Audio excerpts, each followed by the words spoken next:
Hola, ¿qué tal chicos? ¿Cómo están? Bienvenidos a tu canal.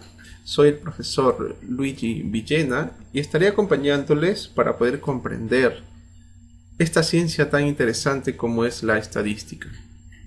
Como pequeña introducción, les voy a hacer la primera pregunta. ¿Para qué se necesita la estadística? Debemos partir básicamente de qué es lo que origina la estadística, qué es lo que originó la estadística, para poder comprender para qué se necesita la estadística. Bueno, de manera general, nosotros sabemos que en el campo laboral, en el campo estudiantil o en la vida universitaria, en los diferentes estudios de investigación, siempre va a haber análisis de datos, que viene a ser básicamente los ladrillos que necesita la estadística para poder desarrollar, analizar y procesar. Esos ladrillos pues sencillamente se llaman datos. Nosotros vamos a ir comprendiendo poco a poco esos conceptos que son útiles y que serán pues explicados en esta sesión. Entonces, ¿para qué se necesita la estadística? Si nosotros tenemos pensado por ejemplo, en un auto, entonces, ¿qué concepto nosotros podemos considerar? Digamos, podemos considerar, vamos a seleccionar solamente estos tres tipos de autos. Y la pregunta pues sería, ¿qué tipo de auto tú elegirías? Definitivamente, de todas las personas que están viendo este video, pues quizás elegirían el A, el B o el C. ¿Por qué? Porque sencillamente existen diferentes tipos de auto de acuerdo a sus necesidades, gustos, diseños, colores, etc. Quiere decir entonces que si nosotros tenemos el concepto de auto, no todos los autos tienen el mismo tamaño, como pueden notar, tienen la misma forma, tienen la misma estructura, ¿no? Entonces siempre existe un cambio respecto a la unidad de estudio. Ese cambio precisamente también se da en el campo de pues la biología, donde es básicamente la aplicación de la estadística en esta sesión. Entonces vamos a decir que el principal motivo es que nuestro mundo en realidad está lleno de variaciones o variabilidades. Esa capacidad de variación es lo que dificulta la determinación de que un paciente o pacientes similares entre sí van a responder a un mismo tratamiento, por ejemplo. O esa variación es lo que hace de que una persona pueda elegir determinados autos. Incluso, por ejemplo, esa variabilidad, ya sea un medicamento, ¿no?, que está destinado para niños, que tengan las mismas edades, tengan incluso quizás el mismo tamaño, etcétera, de manera que puedan generarse esos medicamentos destinados a determinados niños. Siempre la constitución biológica de los niños va a diferenciarse uno del otro. No todos los niños, a pesar de algunas características similares, inevitablemente los medicamentos pueden conllevar a mejorar su estado de salud, pero sin embargo a niños con constitución física similares quizás no. Igual sucede también en nosotros respecto a nuestro desarrollo, ¿no?, nuestra etapa de vida. Nosotros en el transcurso del tiempo también vamos a sufrir una variabilidad o una variación biológica. Entonces eso es lo que hace la existencia de la estadística, ¿no? Entonces, que en el mundo existe una variabilidad o una variación. Entonces vamos partiendo básicamente un concepto muy pequeño de lo que hace referencia a la estadística, pues que la estadística es una ciencia, ¿no?, que se ocupa pues de la recolección, aquí notamos, de la organización, de la presentación, análisis y sobre todo lo más importante es la toma de decisiones, ¿no? Entonces, como en la selección de los autos, nosotros podemos, por ejemplo, segmentar el mercado de acuerdo a los perfiles y características que ciertas personas les parece interesante respecto a los autos. Igual con respecto a los medicamentos y diferentes áreas del conocimiento. Precisamente la estadística va a permitir pues mostrarnos esas técnicas que nos va a permitir recolectar datos y además pues no solamente recolectarlos, sino también es un proceso de organización, presentación, tablas, gráficos, análisis estadístico, que son las técnicas estadísticas, y sobre todo pues la toma de decisiones. Entonces, ¿qué podemos decir, no? ¿Cómo podemos definir la bioestadística? Bueno, la bioestadística se define como la aplicación de los métodos estadísticos a la solución de problemas biológicos. También pues se le va a denominar estadística biológica o biometría. Pero vamos ya a los conceptos básicos. Entonces ya sabemos que la estadística existe porque en el mundo existe una serie de variaciones, ¿no? Hemos mencionado que no a todos les gusta el determinado auto, no todas las personas responden a las mismas reacciones de diferentes medicamentos, a pesar pues que hay medicamentos que estén destinados para determinadas personas, ¿no? Porque existe una variabilidad biológica. Vamos a ver un casito haciendo referencia pues a un título de investigación para poder identificar esos elementos básicos. A ver, dice: nivel de satisfacción general de los pacientes atendidos por los médicos en las salas de hospitalización de medicina interna del Hospital Nacional Arzobispo Loaiza en marzo del 2012. Los encuestados fueron 64 pacientes hospitalizados en las salas de medicina interna del Hospital Arzobispo Loaiza, seleccionados con los siguientes criterios, ¿no? Tenemos criterios de inclusión, que viene a ser aquellos unidades de estudio que van a participar en el estudio, son pacientes hospitalizados, mayores de edad, autónomos y en pleno uso de sus facultades. Y aquellos criterios de exclusión son aquellos pacientes que no van a participar del estudio, que son o tienen menos de 5 días de hospitalización, pacientes con demencia de cualquier etiología o parentesco con el personal tratante o trabajadores del hospital. Entonces, en este caso, nosotros lo que queremos es identificar aquellos conceptos básicos que es la población, la muestra y la unidad de análisis. Entonces tenemos que definir precisamente qué es una población. Bueno, hay una serie de conceptos, pero este concepto pues referente a la población me pareció bastante interesante, que es un conjunto bien definido que es objeto de nuestro interés para ser estudiada en todo o en parte. Está compuesta por unidades a las que se denomina elementos o unidades de análisis. Entonces podemos ver que menciona que es un conjunto bien definido. ¿Qué quiere decir que una población esté bien definida?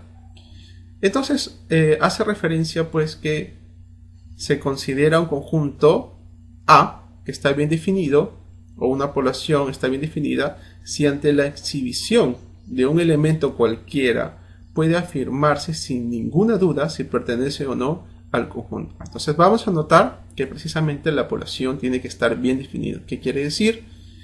Que si nosotros elegimos una unidad de estudio que forma parte de esa población, no tiene que haber ninguna duda de que realmente esa unidad de estudio forme parte de ese conjunto de unidades de estudio o de esa población.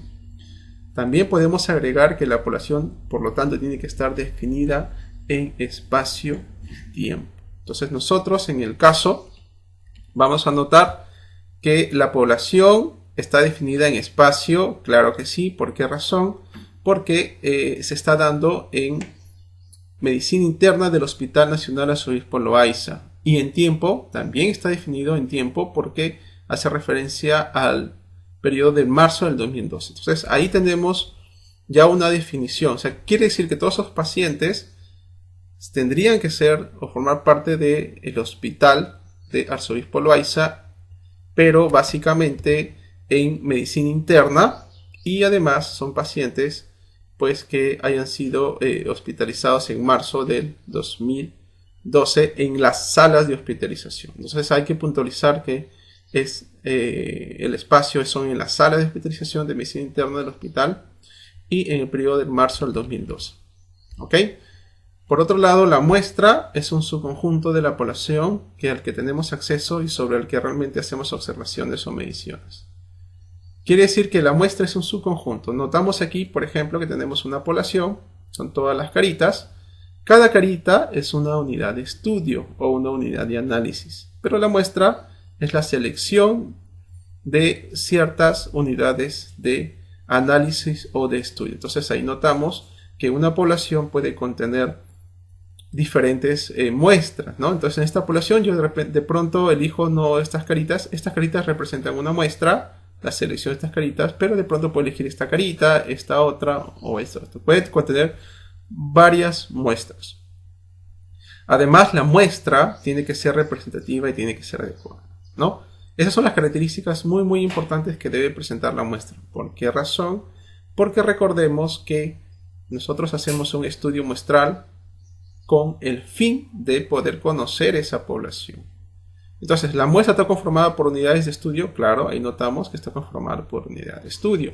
La muestra también tiene que estar definida en espacio y tiempo. Claro, porque precisamente esas unidades de estudio forman parte de una población que estuvo definido en espacio y tiempo. Por ende, la muestra también tiene que estar bien definido en espacio y tiempo. Entonces, ¿qué significa que sea representativa? Quiere decir entonces que esas unidades de estudio que se han elegido o seleccionado para conformar la muestra tienen que representar adecuadamente a todo ese conjunto grande, ¿no? O todo ese conjunto general llamado población. Vamos a ver un pequeño ejemplo, ¿no? Vamos a suponer que de pronto se quiere saber la talla promedio de un salón.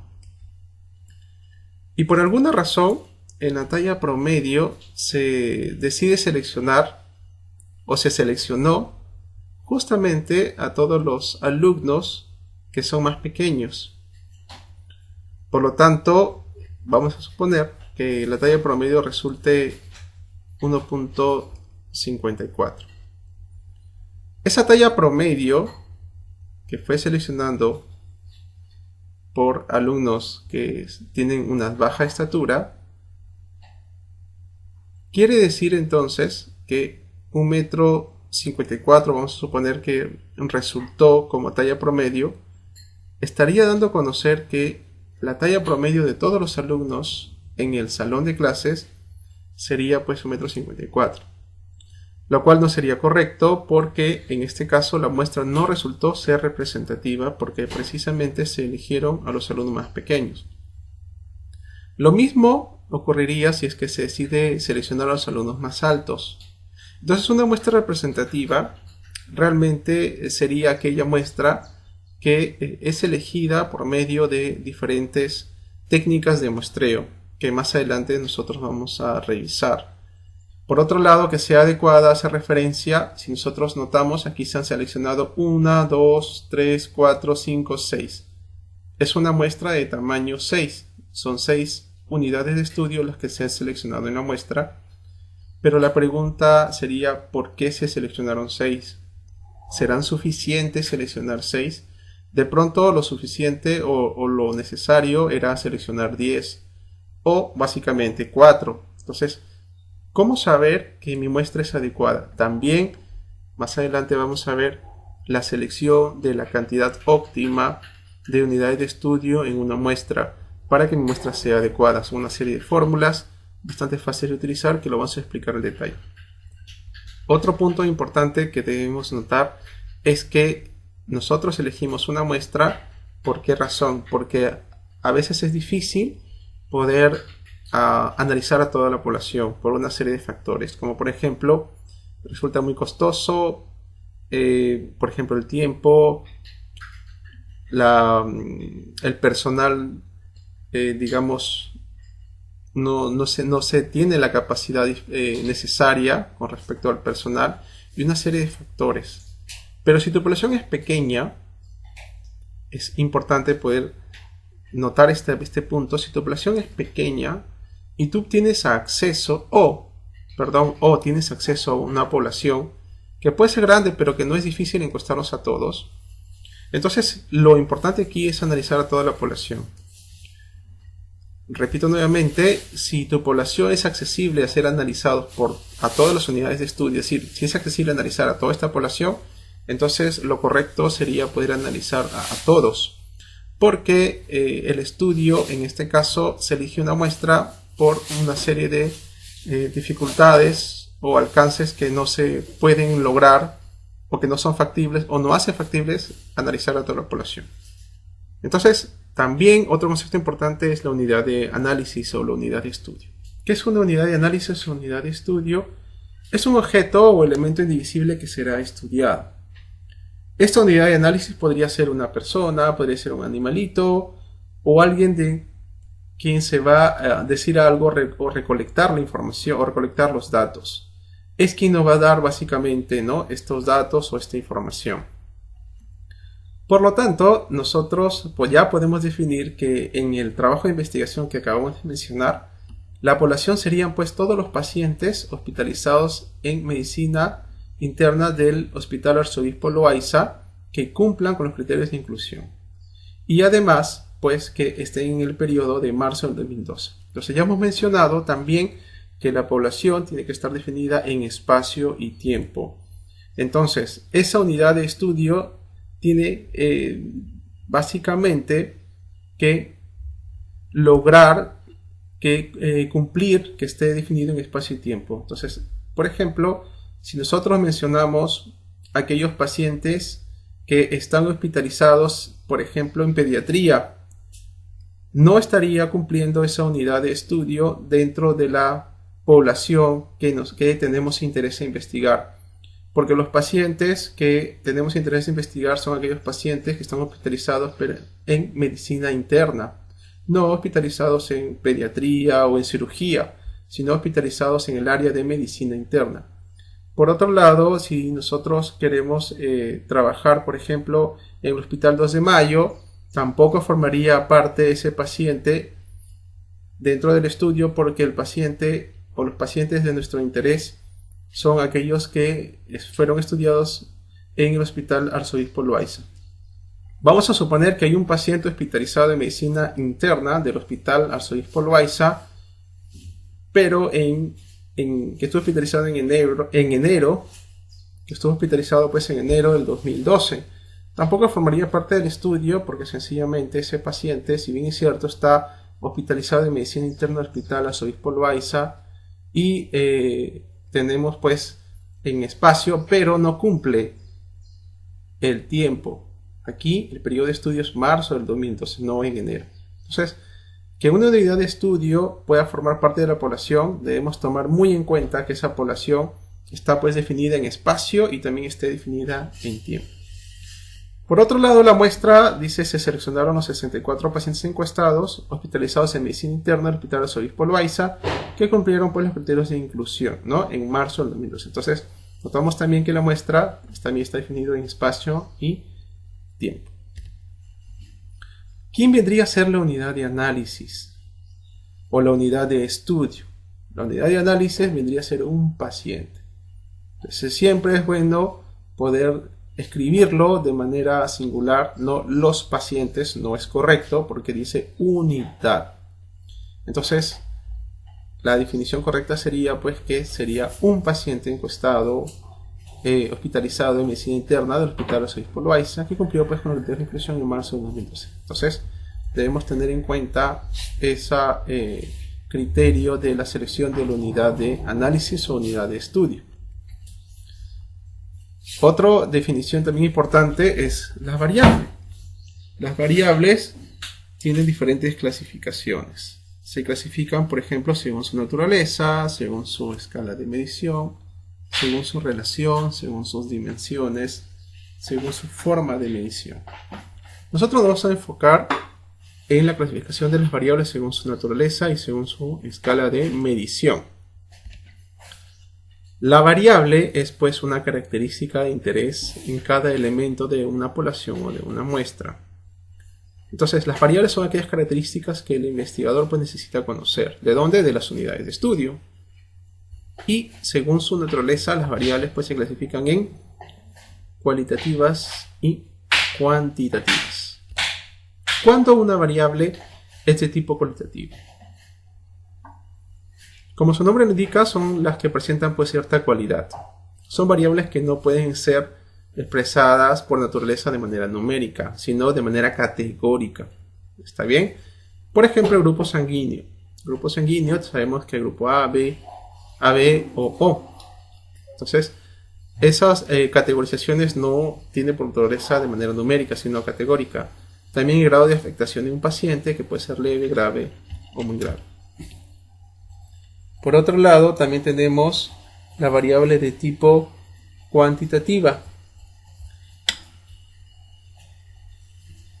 que son las magnitudes cuya variabilidad puede ser representada numéricamente, producto de una medida que cumple los criterios de una métrica, es decir, son aquellas magnitudes que están representadas por números, ¿no? Como por ejemplo la presión arterial o el peso. A la vez, las variables cuantitativas, tenemos variables cuantitativas discretas, que son numéricas, pero representadas con valores enteros, ¿no? Como son número de vacunas, número de leucocitos, personas atendidas sin atención. Y tenemos variables también cuantitativas, pero continuas, que son valores numéricos, pero que pueden estar definidos en un intervalo, es decir, contienen también decimales, ¿no? Como la talla, el peso, perímetro craneal. La variable, entonces, definido por según su naturaleza, tenemos cualitativa y cuantitativa. Pero también la variable se clasifica según su escala de medición.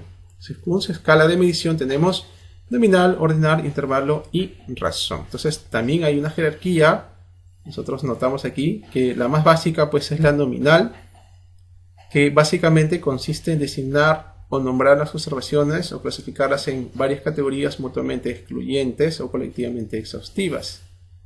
Por ejemplo, decimos, ¿no? Un paciente puede estar sano o enfermo, no puede estar sano y enfermo a la vez. Por eso se dice que son categorías mutuamente excluyentes. Vamos a suponer que de 100 pacientes, 70 están sanos y 30 están enfermos. Entonces, un paciente puede estar, como les menciono, puede estar sano o puede estar enfermo. Entonces tiene que pertenecer a una sola categoría. Eso significa que sean mutuamente excluyentes. Y además que sean colectivamente exhaustivas, porque si sumamos son 70 sanos y 30 enfermos, al sumar tiene que darme el total, que viene a ser los 100 pacientes. Igual sería el grupo sanguíneo. Alguien podría ser de tipo A, de tipo B. No, nadie puede tener grupo sanguíneo A y B a la vez. Entonces un paciente tendría que pertenecer solamente a una sola categoría. ¿Ok? Por otro lado tenemos también la escala de medición ordinal. La escala de medición ordinal pues también está conformado por categorías, pero tiene un orden o una jerarquía, ¿no? Por ejemplo, los niveles de dolor. Ahí notamos que tiene una jerarquía, ¿no? Desde no duele, duele un poquito, hasta duele muchísimo. El estado de salud también puede ser muy saludable, medianamente o no saludable. Tiene una jerarquía, un orden. Podemos nosotros mencionar que las variables de tipo cualitativas solamente pueden contener las escalas nominal o ordinal. Si tu variable es cualitativa, la escala de medición que puede contener esa variable puede ser nominal u ordinal. Así de simple. Por otro lado, la escala de medición intervalo y la escala de medición razón son aquellas escalas que pueden estar presentes en las variables cuantitativas. Entonces, nuevamente, la variable de tipo cualitativa puede tener escala nominal u ordinal, pero la variable de tipo cuantitativa puede tener escala intervalo o razón. Cuando tenemos una variable medida en escala de intervalo, son aquellas principalmente donde el punto cero no indica la ausencia total de la variable. En 0 grados centígrados hay frío, por lo tanto la variable temperatura está presente. Por otro lado, la escala de intervalo también puede contener valores negativos. Entonces, una de las características principales es que presenta un cero arbitrario. Sin embargo, pues la escala de medición razón, sí, el cero indica pues la ausencia total de la variable. Si hablamos, por ejemplo, 0 pacientes enfermos, quiere decir definitivamente que existe la ausencia total de pacientes enfermos. Además, recordamos otra vez que la escala razón es cuando tenemos una variable de tipo cuantitativo. Entonces, la escala de razón es la escala de mayor jerarquía, Entre ellas podría ser el peso, la talla, número de pacientes atendidos en la sala o en consulta externa o en hospitalización de medicina, etc. Entonces vamos a trabajar estos ejemplos para poder identificar tanto su tipo de variables según su escala de medición y según pues su naturaleza, ¿no? Entonces, tipo de fumador, pasivo, activo, es una variable de tipo cualitativo. Entonces, recordemos, si es una variable de tipo cualitativa, su escala solamente podría ser nominal u ordinal. Entonces, aquí tenemos, como no tiene pues definitivamente una jerarquía, pasivo o activo, entonces simplemente es escala nominal, porque tiene categorías, son mutuamente excluyentes y colectivamente exhaustivos. Entonces sería de una variable de tipo cualitativa a escala nominal. El número de partos sí es una variable de tipo cuantitativa discreta, porque nadie puede tener medio parto, ¿no? Entonces son valores enteros, entonces cuantitativa discreta, y la escala de medición definitivamente pues es razón, porque 0 partos indica la ausencia total de partos, parte de 0. Tipo de parto, parto normal, inducido, instrumental por cesárea, también es una variable de tipo cualitativa, como en el caso del primer ejercicio, y su escala de medición es nominal porque no presenta una jerarquía. Frecuencia cardíaca sí es una variable de tipo cuantitativa discreta, escala razón. Número de centros de salud por distrito, cuantitativa discreta, y su escala de razón.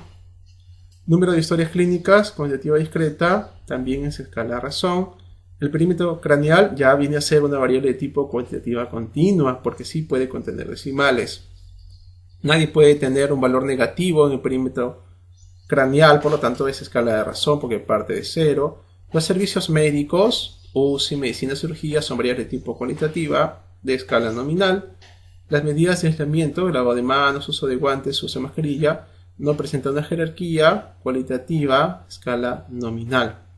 La temperatura axilar RB sí es una variable de tipo cuantitativa continua, pero su escala viene a ser intervalo, porque aquí estamos hablando de la temperatura. Entonces la temperatura es una variable de escala de intervalo, porque hemos mencionado que 0 grados igual indica la presencia de la variable.